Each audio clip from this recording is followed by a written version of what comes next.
Hello साथीहरू, यो गुन्द्रुक साथीको कसले मनपर्छ? मलाई त एकदमै मनपर्छ क्या।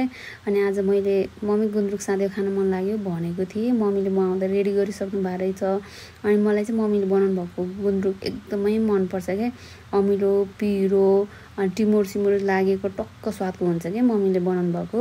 अनि हाम्रो घरमा चाहिँ कस्तो हुन्छ भने सासू बुहारीको काम भन्ने नै हुँदैन क्या, सब मिलेर गर्छौँ हामी। ल गुन्द्रुकको स्वाद लिऊँ है त कस्तो छ। गुन्द्रुकको अचार